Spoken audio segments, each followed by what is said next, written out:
Dentro de qué ámbito, qué especialidad está la labor de investigación que estáis realizando. Yo no sé si realmente pertenece a una especialidad. Yo diría que es una parte teórica, en principio. No sé.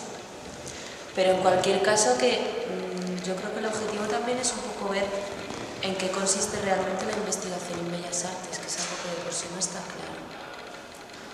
Entonces, al ser investigación basada en las exposiciones, que la exposición es un formato que abarca cualquier disciplina en principio, pues nosotras por un lado tiene una parte de investigación teórica en el sentido de conseguir documentación y datos.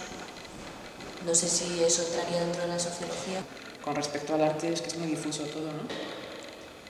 ¿El objeto de vuestra investigación cuál es? Y, bueno, la finalidad o el objetivo de la misma.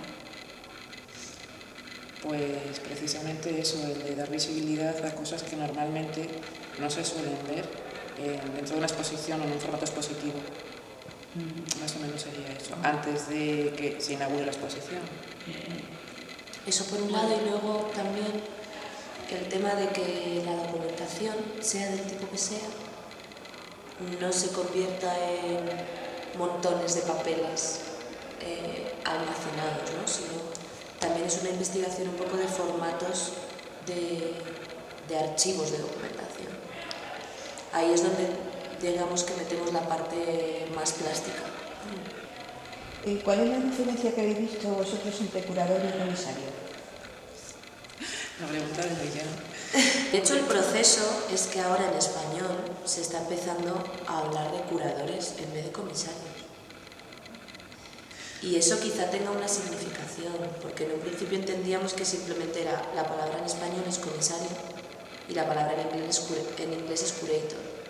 Lo que pasa es que, por ejemplo, en Sudamérica dicen curador, pero porque es verdad que ahí, no solo en este campo, muchas veces tienen palabras más directas del inglés que en español. ¿Qué es lo que hace el comisario normalmente en la exposición? Hombre, organiza la exposición, selecciona, y muchas veces al seleccionar, claro, bueno, lo del montaje a veces lo hacen los artistas. El tema es que al seleccionar, si él parte de un tema, realmente establece nexos. Sí, claro, también depende si la exposición es individual o colectiva. Hay que tener en cuenta las determinadas situaciones. Porque si es individual, o sea, no es lo mismo el nexo común, o sea, el nexo común aquí no hay un nexo común.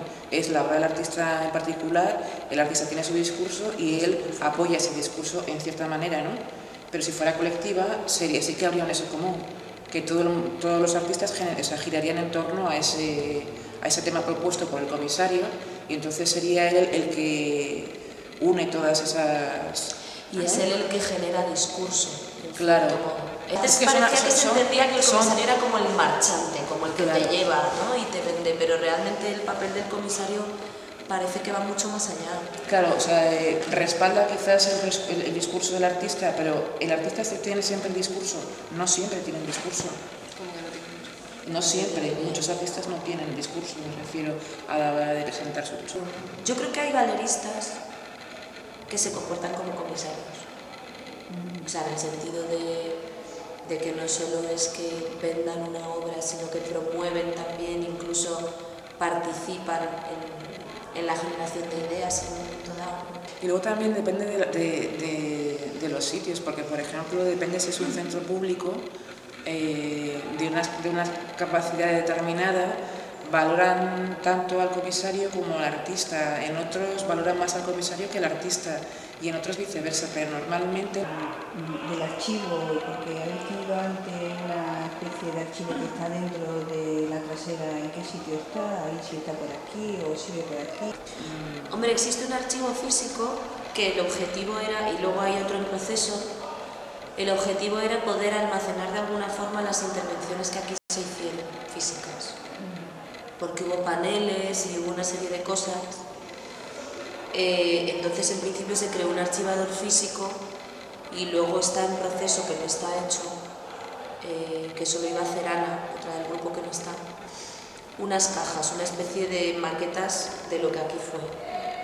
Que la consulta, en vez de ser texto, pudiera ser visual, que es una parte de lo que trabajamos, como objetos.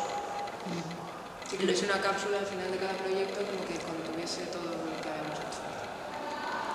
Claro, luego hay documentación escrita y está el blog, o sea, digamos que estamos trabajando distintas formas de archivo, pero siempre el objetivo es que sean archivos llamativos y fáciles de consultar. Atractivos es la palabra. Pero de todas maneras no tienen por qué ser siempre físicos, o sea, también pueden ser virtuales. Claro, O sea, está el blog también, pero que no sean entonces, claro, manuales de un montón de textos escritos. Incluso a la hora de redactar un texto, intentamos que sea a lo mejor un texto a base de preguntas, que no sean párrafos muy largos, o sea, en todo momento pensando en cómo hacer atractivo un proceso de investigación.